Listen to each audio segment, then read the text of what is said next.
other participants to switch off their videos so that the focus is on the speakers and the moderators.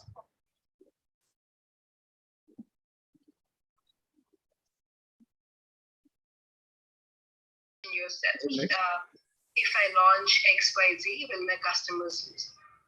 And that's also like the philosophy.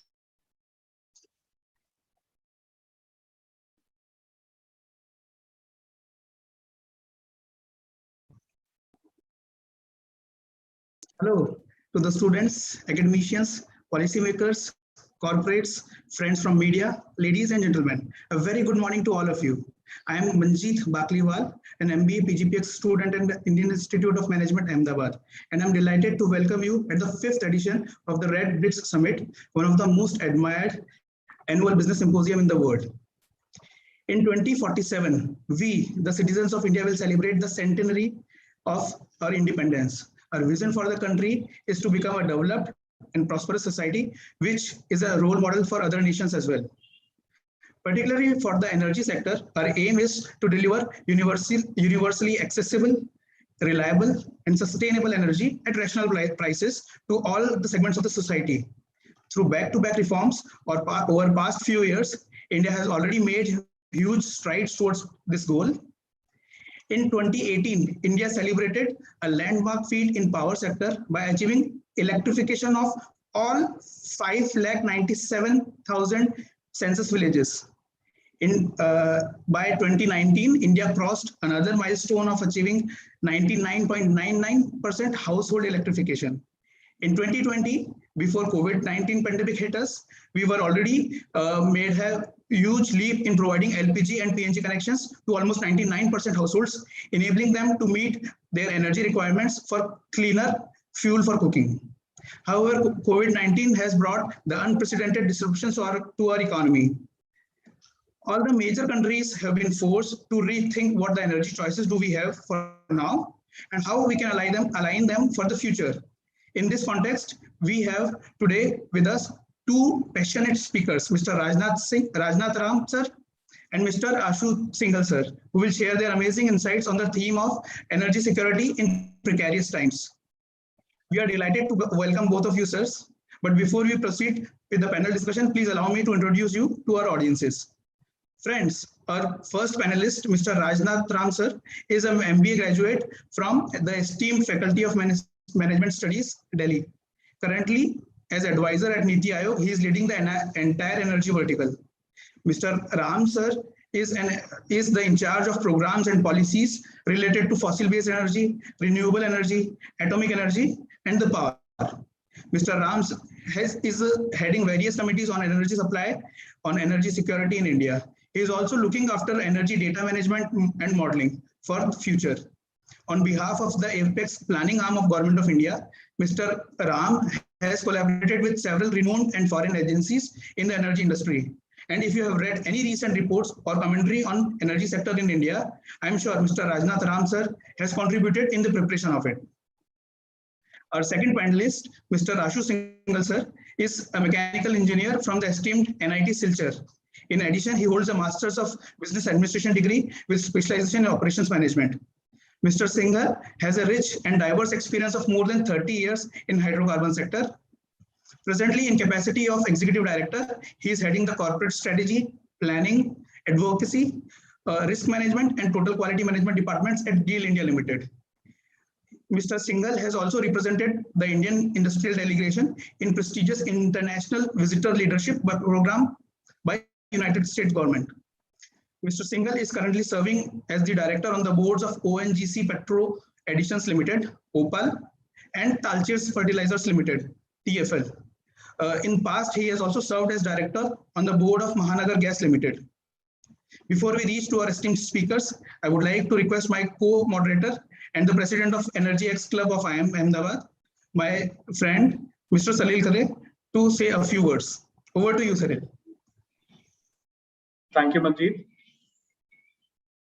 Hello, ladies and gentlemen. I am Salil Khare, president of Energy Club, which is Energy X, which is the energy club of PGPX at IIM Ahmedabad. I am beyond honored to be moderating this event along with my batchmate Manjeet Bakliwal, and I'm really delighted that we are joined by a very senior lineup of speakers from the industry to provide perspectives on the topic. Let me begin this discussion with two small anecdotes from a not so distant past. On March 11, 2011, at 2:56 in the afternoon Japan time, 17 miles below the seabed, the pressure between two vast tectonic plates created a massive violent upward force that set off one of the most powerful earthquakes ever recorded. It also knocked out the power supply to the Fukushima Daiichi nuclear complex. With the resulting new severe meltdown of nuclear rods, this became the first nuclear accident since the explosion at the Chernobyl nuclear plant a quarter century earlier. But the effects were not limited to one country. The loss of industrial production in Japan disrupted global supply chains, hitting automobile and electronics production in North America and Europe and halting the global economy. On the other side of the world, a very different kind of crisis was unfolding. It had been triggered a few months earlier, not by the clash of tectonic plates, but by a young fruit seller in the Tunisian town of Sidi Bazoud, who doused himself with a paint thinner and set himself aflame in protest of the constant harassment from the authorities.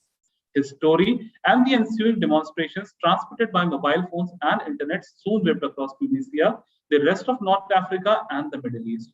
In the face of swelling protests, the regime in Tunisia collapsed, followed by Egypt and then Libya. In response to the loss of petroleum exports from Libya and the uncertainty in the Middle East, the global petroleum prices shot up. Anxiety mounted as to what the unrest might mean for the Persian Gulf, which supplies 40% of oil sold into the world markets and for its customers around the globe. So those two very different but concurrent sets of events, oceans away from each other, delivered shocks to the global markets.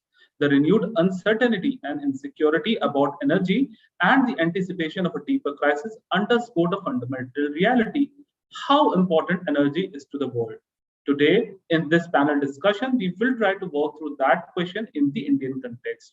So there are specific targets to be achieved by 2030, including 450 gigawatts of renewable power capacity, a 15% share of natural gas in the primary energy mix, a 30% share of passenger car sales of EVs, and a 20% blending of biofuels in petrol.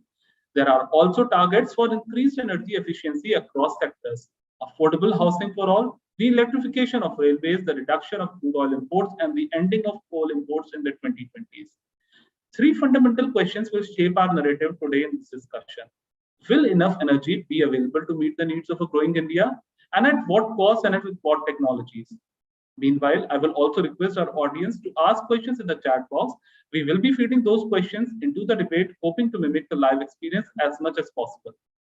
On that note, ladies and gentlemen, and with the permission of our panelists, let me first go to Mr. Ram and then to Mr. Singhal for the opening remarks on the theme of this panel discussion, which is energy security during these precarious times. So welcome to the Red Brick Summit, and over to you, sir. Very good morning. It's my pleasure to be part of this IIM Ahmedabad Annual Business Symposium, the Red Brick Summit. The theme as planned on reimagining the sustainability in the precarious time. So the key questions, Mr. Salil, that you have highlighted with regard to the global movement in the energy landscape, the changing dynamics of the energy, and how India is going to meet its access to its citizens more cleaner and affordable energy. So those are the key areas, and that is very much relevant as the global movement is going on towards the clean energy transition and also the movement towards the net zero kind of things. As you know, India is endowed with the huge renewable energy potential, and we are very easily going to meet our clean energy transition pathway, and even we will surpass the climate our commitment made in the Paris Agreement. So, as of now, against these targets or the commitment that we have made under the Paris climate, that meeting 40% of non-fossil based installed capacity, and then the emission reduction of 33 to 35% from 2005 levels, and also the third aspect of the forest cover and meeting some 2.5 to 3 billion tons of CO2 equivalent forest cover by 2030. So all these we are easily going to meet, but the question remains whether these are enough to move towards more the cleaner energy transition pathways, because India is also among the fourth largest emission in terms of CO2 emissions globally. So these are some of the key questions, and happy to take all those questions over these. Thank you very much. Thank you, sir. That was very insightful and has set the tone for this discussion. Let me now request Mr. Ashu Shinghal, sir, for his opening remarks. Thank you, Salil. Thank you, Manjit, and thank you all the organizers from IIM to invite me for this discussion. I would like to thank Mr. Rajnath for making a very apt remark on this topic today. Especially the topic given is the energy security in precarious times. So, I mean, it's very important for us to know that India is going through an energy transition, and our per capita energy is very low as compared to the global average. So we are growing, the income is coming up, urbanization is happening in the country, people are getting more wealthy. So as the GDP grows, the energy consumption also grows. So definitely it will be a challenge to meet all the energy requirements at a sustainable manner. Like whenever the development happens, it costs something to the environment and also to the life. One of the main theme would be to protect the environment to the extent possible while meeting the energy demands. So that will be a big challenge. And as Mr. Rajnath rightly mentioned, China and India will be the growth drivers for future in the energy. And India has a very aspirational targets to meet related to renewable energy, as we have given our commitments in the COP21 meets. So we are on the way to meet them, but I would say that the requirement of energy will be coming from all the sources. It's not that one particular source will meet the total requirement. There will be definitely renewable energy in the energy basket. There will be gas, there will be coal, there will be oil, and there will be other sources like biofuels and other things.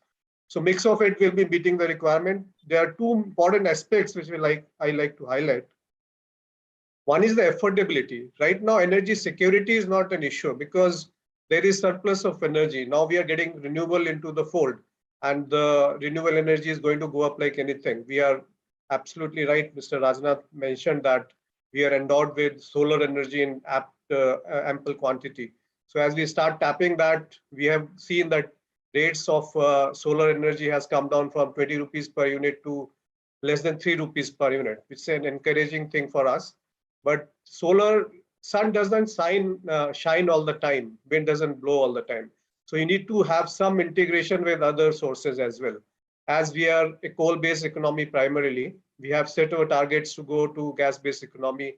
We can't say that it is a gas-based economy, but we are going to increase the share from 6 to 15%. So that will be a good amount of gas. We see that gas globally is going much in power. So that is one area which we like to work upon.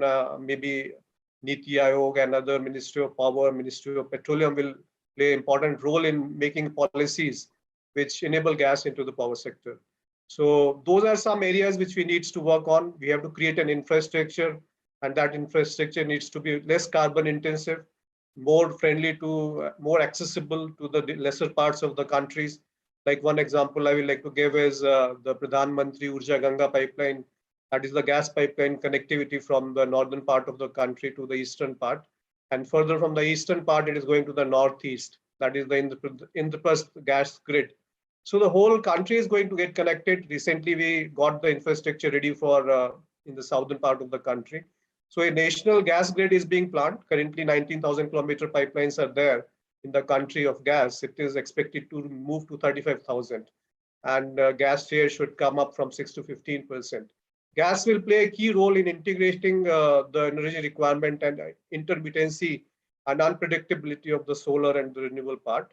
And we see it is a transition fuel which can play an important part in the total primary energy basket of the country. So those were my primary initial remarks. I will be happy to take over as and when some question comes. Thank you. Thank you, sir. So that was very insightful, and it is interesting to see that availability, accessibility, and affordability, like you have rightly pointed out, will be the key to providing universal energy access and universal energy coverage. And regarding the role of gas, sir, as you have rightly pointed out, gas as a transition fuel, as a bridge fuel. We will come more to that in the subsequent part of the session, sir. And now, sir, coming to the first question, the extraordinary disruption caused by COVID-19 pandemic has cast a cloud over the growth in all sectors in general and the energy sector in particular. We would like to know your thoughts on what are the footprints from COVID-19 on the Indian energy market, both in the short and the medium term. First, let us go to Mr. Singhal from the industry side and then to Mr. Ram from the policy side. Thank you, Salil. COVID was an unprecedented time. I mean, every word, every company, every individual got impacted one way or other because of COVID. We have lost several lives, and that was very unfortunate.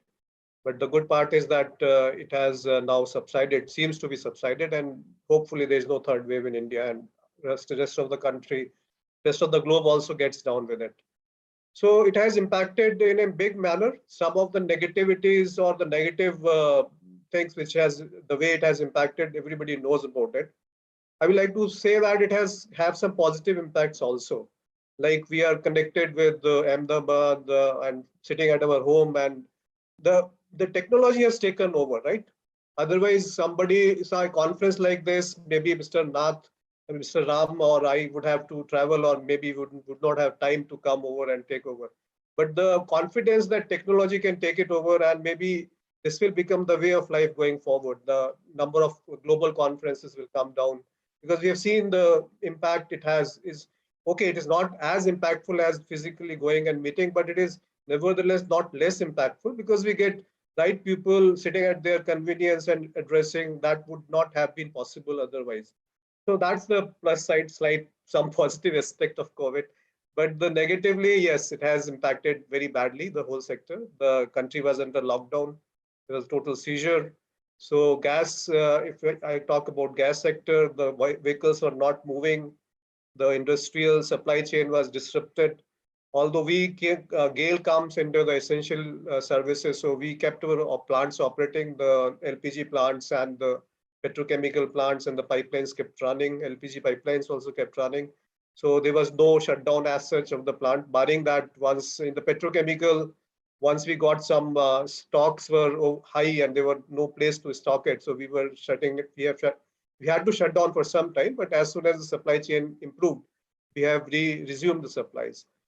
With respect to pipelines, there was hardly any stoppages, except that the CNG sector got impacted very badly because the vehicles were not flying. Besides that, oil sector also get impacted negatively because of primarily the transport sector, which came down. Refineries were also impacted. So having said that, the Q1 last quarter was very bad, but post that, the things have come to the normalization, and now the demand has, in fact, if I'm not wrong, it has gone beyond the pre-COVID levels. The things are picking up. The experts are saying it is a V-shaped recovery. So expectedly, we will exceed the demand size of the market, which was pre-COVID level. And hopefully the things will get better. So I would say that all the industry stakeholder and other stakeholders, policymaker, government has come together to see that the impact of COVID is minimal to the extent feasible in the common man's life, and we have resumed the supplies to the extent it is feasible. Thank you very much. I would like to hear Mr. Ram's views on this. Thank you. Thank you, Mr. Singhal. I think you have highlighted some of the very positive aspect, like the technology has taken over, and it's really made our life hell in terms of attending so many meetings. Earlier, you used to have a structured meeting in a week, maybe 3 or 4, but the 3-4 we can adjust in a day. So that's one aspect, and so that's the one positive aspect, and you can easily connect not only to the domestic but the globally anybody and anywhere in the world. So and thanks to that, and not only that, the activities of the government and even the organization has also increased huge. So that is the one positive aspect. But nevertheless, the COVID-19 has a huge impact, not only the global, but in the Indian energy sector as well. It has created impact in terms of the reduction in the electricity demand. So some of the thermal power plants were really impacted. Oil prices and the gas prices also found that they are very unstable. And at the time, the global oil prices went down less than $20 per barrel. And gas LNG prices were trading at around $2 per MMBTU. So those kind of things happened during this COVID situation. But this has also impacted the lot of supply chain management, and because of that, the large investment in the energy sector got impacted. But renewable and the gas sector were the ones who has very less impact. Reason being, the renewables was put on priority sector dispatch. So all the renewable power generated has to got dispatched, and so in terms of that, in the reduced electricity demand, you have to back down the thermal. The another key aspect happened, the gas sector. The gas sector, the consumptions globally consumption went down, but in case of India, there was positive growth. There was positive growth.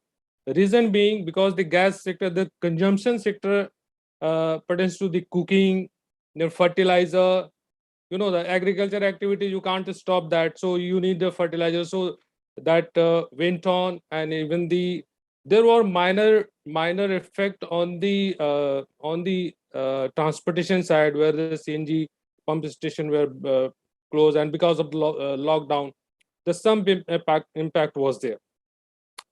So there was a huge change, but government also came out with the some relaxations in the rules and provide some very financial support to the sectors to revive it. So that I see as a impact of the COVID-19 on the energy sector. Thank you. Thank you, sir. Sir, as you have rightly pointed out, that demand has already exceeded the pre-COVID levels, and there has been a demand growth in the demand actually, which is indicative of how the life and people are slowly returning to the normalcy post the COVID. And as renewable were, like you rightly said, that as renewable were put on a priority dispatch, the renewable and gas were the only sectors that were less effective in India, and globally also compared to the rest of the world. In India, the gas sector actually had a positive. So, sir, coming on to our next question, sir. In the past, the energy sector has transitioned from energy for peace to energy for growth, and now into energy for people, planet, and prosperity.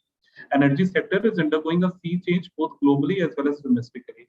Please share your outlook for the global and Indian energy sector by 2030, and which energy sources do you think will drive the industry beyond 2030? Over to Rajnath Ram sir for his thoughts, and then to Shinghal sir for his reaction and thoughts. So clearly there is a global move towards the clean energy transition, keeping the perspective of the climate change and the emphasis on the emission reduction. We should go for clean energy options. India has uniquely placed with the abundant clean energy resources. As if you consider the renewable energy sources, solar as of now, we have assessed our potential of around 750 gigawatt, and wind around 695, but that is also based on the 120-meter hub height. And this solar potential is also based on the 2%, I think, wasteland. That part has been considered. But if you consider all the Kusum schemes that has taken place, and the other technology change in the technology, this I think this potential is going to nearly double. So that is one my assessment. And the transition is required. Is not that has not the transition should not be seen as the global push, but we should see as a that is the need of the hour, not only for the country, but as well as for our citizens also, because the way the climate change is happening, so one cannot escape that. And and we need to move towards decarbonizing the sectors which are already, I think, as of now, 82% of our fossil fuel energy is being used, and those are directly into the demand sector. I mean, directly being used, like the petroleum products used in the transportation sector, and some captive generation of power. Similarly, gas is being used in the fertilizer sector and some power sector. But the and also some of the fossils like coal is being used in the cement sector. So only 18% of our demand is electrified as of now, and 82% is still we are using. So we have to consider how this 82% segment has to be decarbonized, because the 450 gigawatt, the target that you have kept, the entire thing you can't put into the grid. You have to consider the other aspect, how to decarbonize the hard to abate sector, particularly the now the emerging area is the green hydrogen. Green hydrogen is considered, and that's a key aspect which can decarbonize the refinery sector, which can decarbonize the fertilizer, and it can have the potential to decarbonize the steel.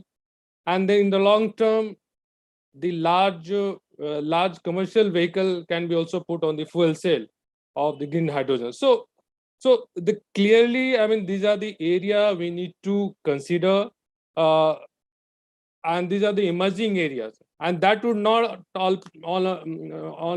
only help in reduction in the carbon emission, but also a clean and resilient energy economy in the country. Now over to Singhal Saab. Thank you, Ram sir. Actually, you have covered the energy transition very well. See, there are few things which are happening globally, and one of them is the emergence of ESG, that is environment, social and the governance issues. And the funding for the fossil fuels is coming down. There is a lot of pressure on the fossil fuel consumption. So going forward, we have seen that the coal has already peaked. The oil is expected to peak somewhere in mid 30s or maybe slightly earlier than that. The gas will peak somewhere in late 30s. But these are all predictions by the experts and the other analysts. So it can go somewhere here and there. But the growth drivers going forward is coming to three regions of the globe. One is obviously China, which is going to grow with the energy consumption levels, India, and the Africa. We have seen that because of energy efficiencies and switching over to mostly the renewable energy, the consumption levels in the Europe is coming down, the US is stagnating, and some of the developed countries are showing negative growth in the energy consumption. So going forward, most of the demand pull will be coming from these three regions, that is India, China, and the African parts of the globe. Now, which energy is going to feed these requirements? So obviously renewable will play a big role, but renewable as of now is having a very small percentage in the total energy basket of the global consumption. So although it is CAGR is high, but it will take some time to pick up. So most of the growth is in the absolute numbers is coming from gas side, the numbers which we have from BP statistics and IEA. So gas will play a major role in meeting the energy requirement. Renewable energy will play another big contributor. Oil will also keep on growing. Coal will see some fall down. So overall, I see that there will be requirement, there will be position of all the fuels. It is not that we will be able to focus only on one fuel and see that the other fuels does not, contribute. This depends on what is the infrastructure you have currently, how quickly we can create new infrastructure. It also depends on the resources which are available in that country So it is very country specific. It cannot be a general rule for all the countries that they will be adopting the same model. And then also it will be a mixture of what policies the government plays and how we develop, meet the requirement of the growing needs of the countrymen. Another important aspect, particularly with India, is the local pollution level. We talk about global warming, but the global warming obviously have a negative impact on several countries, including India. But the local pollution is another big area where we have to focus and try to mitigate those impacts. Like government has taken a lot of positive steps in making LPG popular and go to all the houses. So the interior pollution or interior pollution, the house levels have come down substantially. However, the coal-based power plants are still emitting.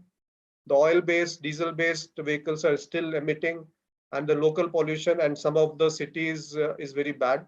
And it's not a very good thing for India to say that out of 15 cities, maybe 10 or 11 cities are from India, which are the most polluted cities in the globe. So that's a very, very negative sentiment, and it's not, that is a thing which we should take it lightly. Another point is that India is a growing country, so we have to meet our demands of the countrymen.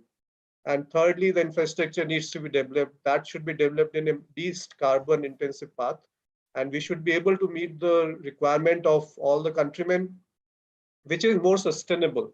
And renewable will play definitely an important role in it. Government is very aggressive in promoting the renewable, and rightly so, because the impact on the environment is very minimal. However, we have to also look into renewables overall carbon footprint.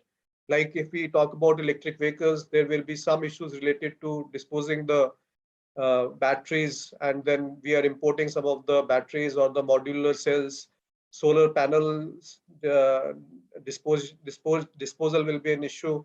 So it has to be a mixture of all the things. We have to see what coal is contributing in the electricity generation, and if we are using that electricity to run the electric vehicles, it will still have a carbon impact.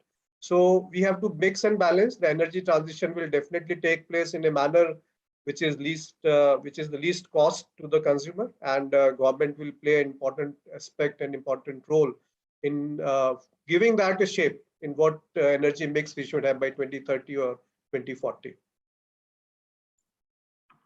Thank you, sir. Sir, like Ram sir and Singhal sir both said, the very important point that you have made is that how the 82% sector will be decarbonized. And similarly, what Singhal sir said, that the growth drivers would be India, China, and Africa. And like as you rightly pointed out, that renewable only is not going to drive, or gas only is not going to drive, but there is a space for competing fuels in the energy basket. So, sir, our next question is related to that only. And let me come back from the policy side first in this question. And hydrogen as a fuel is much talked about these days. India has also made some very encouraging initial steps towards exploring the potential of hydrogen as a source of energy. But going forward, please share your thoughts on the challenges on adapting hydrogen, and which industries do you think will initially move towards using hydrogen as a fuel? Yeah, thank you, Salil. In fact, the main challenges as of now, we see the cost of production. That's the main challenge as of now. But as far as technology is concerned, the electrolysis is not something very new technology. It's a 100-year-old technology. But now the main concern is the how to make this green hydrogen successful in the entire energy basket. In the overall green hydrogen production, the 70% cost comes from the electricity. The 70% cost is electricity, and the rest is the balance cost. So some of these sectors are already using hydrogen. So for India, it is not a major issue to penetrate this green hydrogen. Reason being, the fertilizer sector, the refinery sector, they are already contributing to 9% of the global hydrogen demand as of now. But they are gray hydrogen. And we are importing around 53 to 54% of our gas requirement in forms of LNG. And that and it is costly affairs as of now. You know, in the spot market, the LNG prices have shoot up like anything. It is more than $30 per MMBTU. So that's in our natural gas basket, the 40% market is the spot market. So this will going to impact not only the sectors, but also the huge foreign outgo of the country. So India,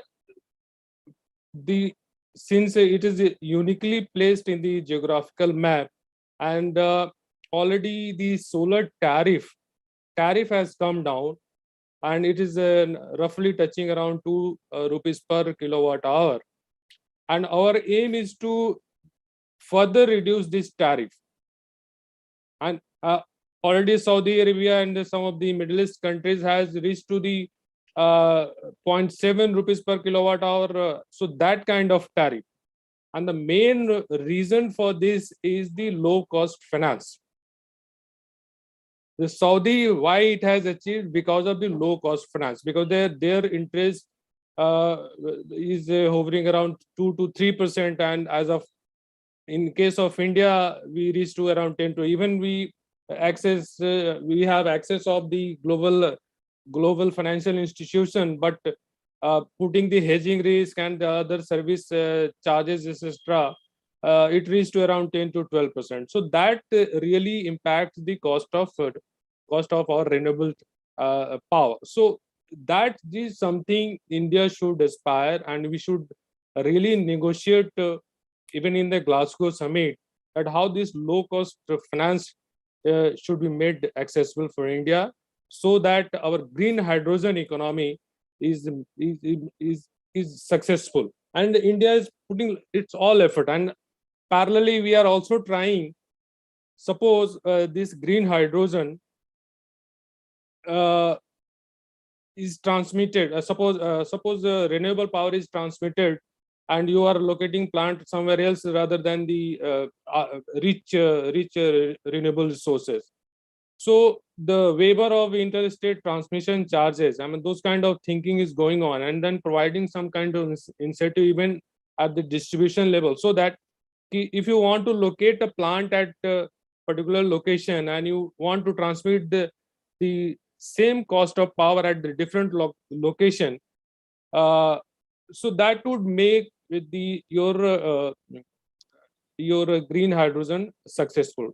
So we are working on that, and parallelly we are also working to make these electrolyzer manufacturing within the country, and India should export that, and we should definitely prosper to become a global producer for the electrolyzer. And even we are thinking of exporting the green ammonia. I mean, as of now, we are importing around 3 million ton of ammonia for the fertilizer unit.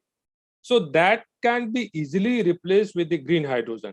And since the tariff would come down, so putting up all the measures, and once the size and scale is achieved, we definitely going to be the global leader in the green hydrogen space. Thank you. Thank you, Mr. Ram. I think you have already covered the policy side, what government is thinking about. So Honorable Prime Minister has recently launched that green hydrogen mission also. So we are very keen as a country to see that green hydrogen is a major fuel in the coming few years or a decade or so.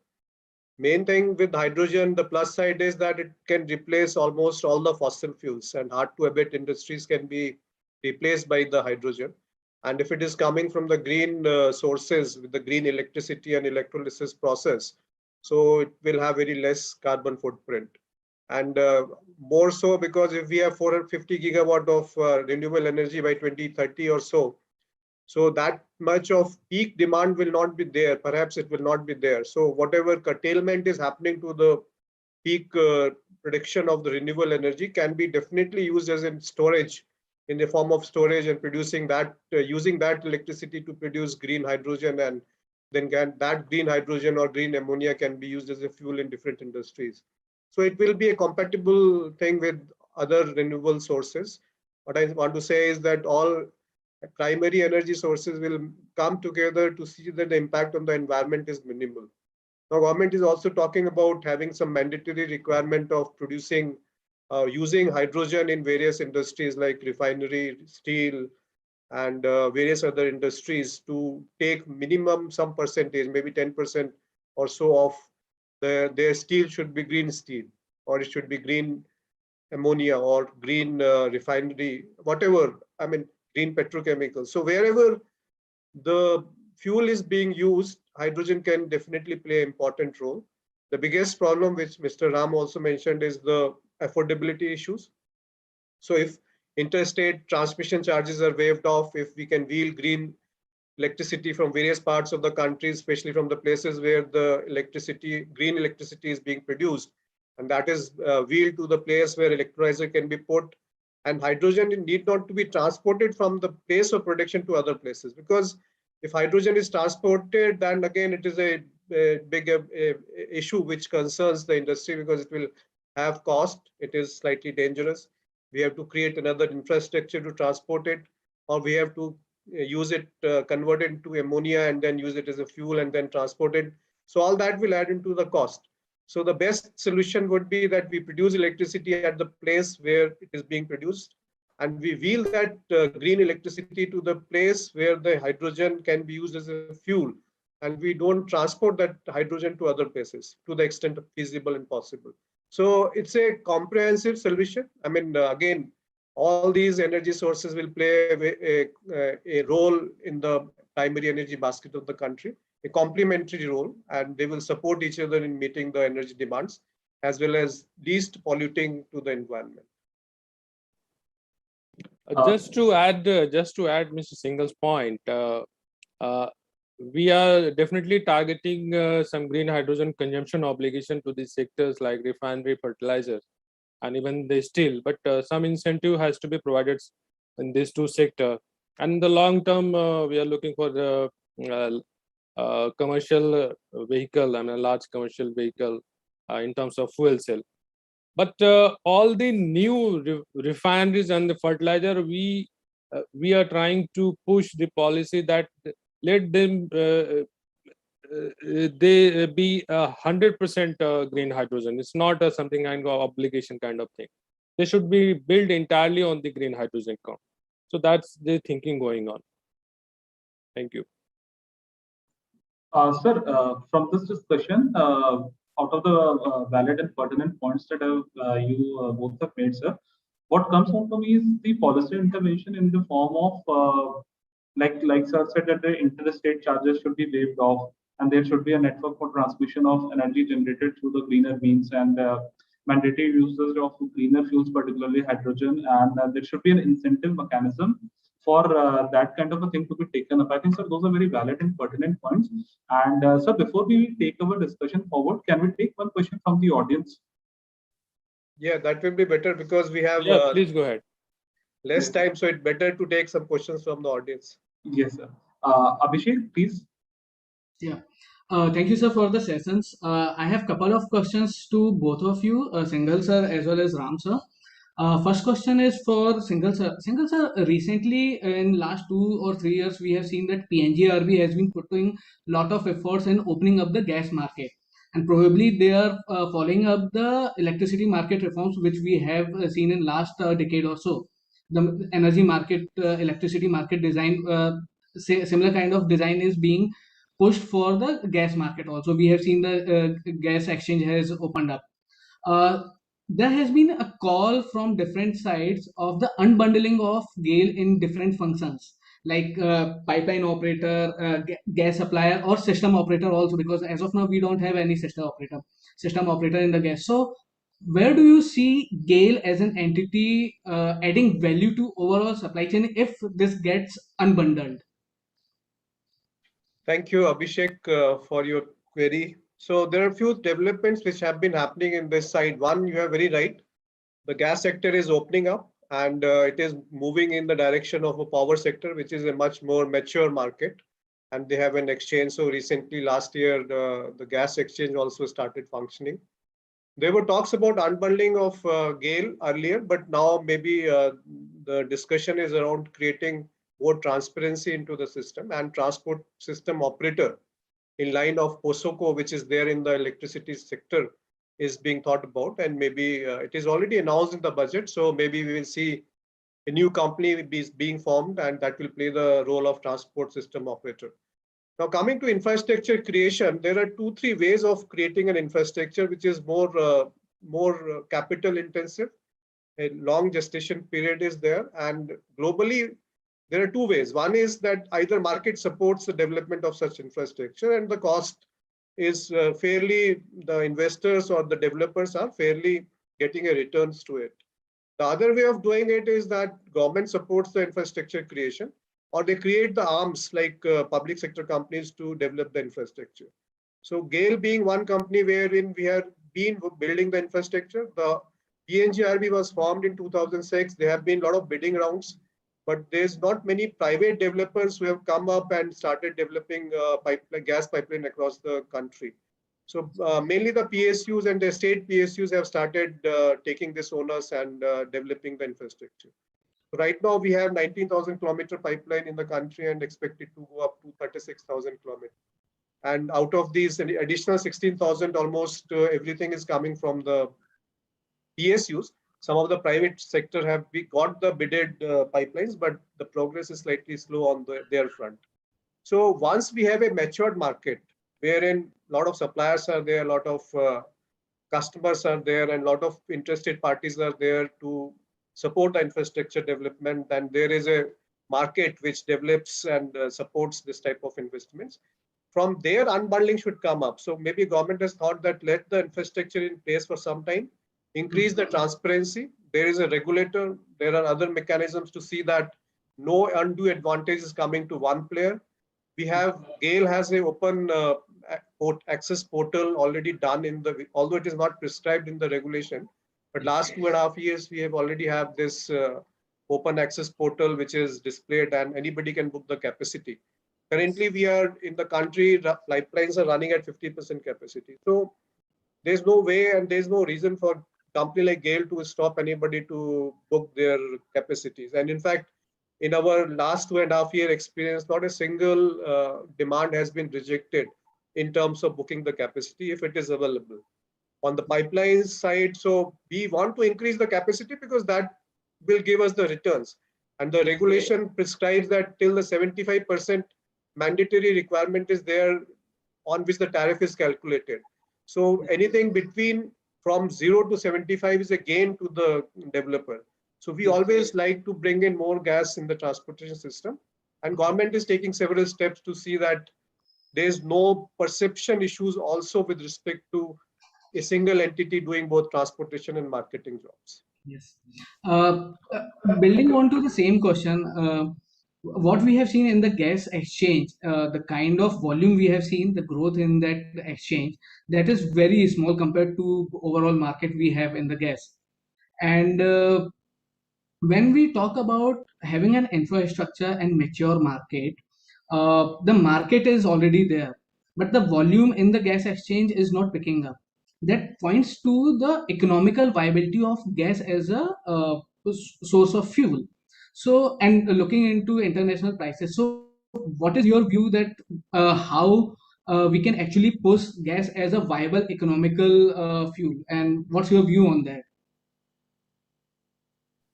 Yeah. Sorry. Okay, so Mr. Ram, you would like to take that, or should I respond? Yeah. Let me take up that question. So since this is a very, I think, the very recent development that we have opened up the gas in the exchange and gas trade in the exchange. But as of now, you know, the if you see the country's perspective, the 80% of our production is from the nominated field, and nominated field is governed by the ONGC and Oil India Limited, and 80% of our country's production is from these two companies, and that this 80% volume is governed by the different pricing regime, that is APM, administered price mechanism. And the remaining 20% will, as of now, the whatever structure is there, it goes to the market and between the players and the exchange. So that's why you don't see the volume increasing. So that is one. So unless we unlock this APM price, dismantle it, and make the things market driven, it is very difficult to see the increase or change in the volume traded in the gas exchange. That's one. And number two, at the same time, you have to have the infrastructure in place. Because in any developed nation, if you say the different hub they are operating, it is all connected with the robust infrastructure network, where a large number of buyers and sellers involved in that. So that is also a bottleneck for this initiative. So already, as Mr. Shinghal has mentioned, that in the Northeast, we are trying to create this infrastructure through the Indradhanush, they have already created a JVs of Indradhanush, and those, because those market where as of now it was not connected to the main, and some of the eastern states like in Urja Ganga, we have also tried to connect the gas pipeline up to the Dhamra import terminal. So unless this grid is connected and this the domestic gases make market driven, we don't see a very transparent and robust exchange trade in the particularly in the gas terms. Thank you. Thank you, sir. Just Thank you, to- sir. Just Yes, to sir. add on to what Mr. Ram mentioned was that increasing the affordability in the sector of gas, there can be different ways to do it. One can be the policy support, and that is like cost of externalities, if that is also loaded into one way or other, or wherever the emissions are happening, some sort of taxation in that part, and maybe some readjustment in the merit order dispatch. So gas in power is one area where we should look into more carefully, because Japan uses almost 60% of their LNG into the power sector. Globally, almost 40% of the gas goes into the power sector, whereas in India, hardly less than 20%. So that needs to be thought about in a way that how we can restart some of the gas, because we have long-term contracts, we have regas terminals available, we have pipeline facilities, and we have the last mile connectivity to the power plants, and the power plants, gas-based power plants are becoming NPAs. Whereas we see, if we talk about the per megawatt carbon dioxide emission or the carbon monoxide, SOx, NOx, and the water consumption per megawatt of power production. So it makes sense to use gas as a fuel, because if we talk about cost of externalities, there are studies from ADB, IMF, even Indian institutes, IITs and other places where they say the cost of externalities on the health in loss of man hours or the loss of man life is huge. And it has to be taken into account in one way or other to make that gas more affordable, because we can't just, as I said earlier also, that local pollution is a big issue. So that needs to be addressed, and one way to address is to bring more renewable and gas into the energy basket. Thank you, sir. Sir, in the interest of time, let me take one final question from the audiences. Mr. Yashwant Chauhan from GAIL asked that what can organizations or policy think tanks do to strategically enable the behavioral mindset shift in the people towards reshaping a sustainable world?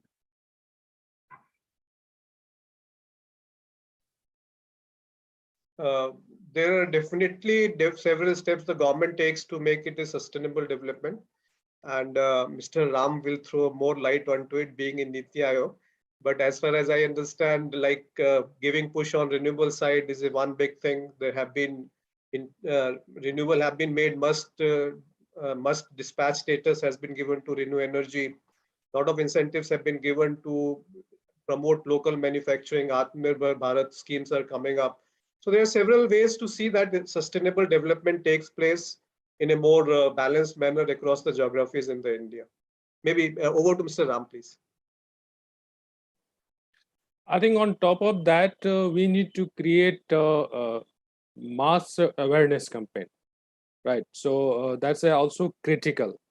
Making the people aware of the clean versus non-clean energy, that is also the important job as a citizens or as a people. We should do that. I mean, that's also, and even the organization should involve in a big way, so that this and only the mass movement can help bringing all the changes across the, because India is a vast a country with the different cultures and the so convincing people and also bringing the people to the center stage for the development is a key role that all organizations should play. So that's the one aspect I see. But nevertheless, the government is also putting all the efforts to reach out to the all households so that the clean energy and Honorable Prime Minister on the many occasions had put out many innovative ideas how it can be penetrated to the rural masses and even the rural people, and also in the decentralized mode of the renewable energy, that has a huge significant promotion of micro and mini grid. That will also create a huge impact in the energy ecosystem. So those are the things really we need to see, and we need to have any, even in the this movement of Azadi ke 75 varshya, and all these kind of arrangement is being made, and we are all working towards the, even in the energy space, how to sensitize the all the masses to take these development agenda at their center stage. Thank you. Thank you, sir. Sir, as much as we would have liked to take more questions, but since the time is drawing close, and I would like to summarize the discussion today, sir. So the government is increasingly making efforts for diversifying its energy mix in order to move towards cleaner fuels, reduce oil and coal dependency limits, carbon emissions within 1.5-degree Paris commitments, and tackle the rising pollution levels. The way forward, drawing from today's discussion, is to speed this transition by modeling the accessibility with availability and affordability of the alternative resources to the end consumers. On that note, a big thank you to all our panelists and the audience for your contribution in providing us a better understanding with regard to energy transition, the realities of today, and also some of the interventions that we will make to promote a cleaner tomorrow. I am sure all of us thoroughly enjoyed the free-flowing discussion we had today and gained a lot in return onto what is happening on the Indian energy scene. On behalf of IIM Ahmedabad and the TRBS team, I will once again thank our panelists and the organizers. We look forward to your support and hosting you again in the future, sir. Over to the TRBS team. Thank you. So we would like to, on behalf of TRBS, we would like to thank both Rajnath sir and Ashu sir for this session. It will go a long way in us being get better informed of the current happenings and future scope in a sector as important as energy.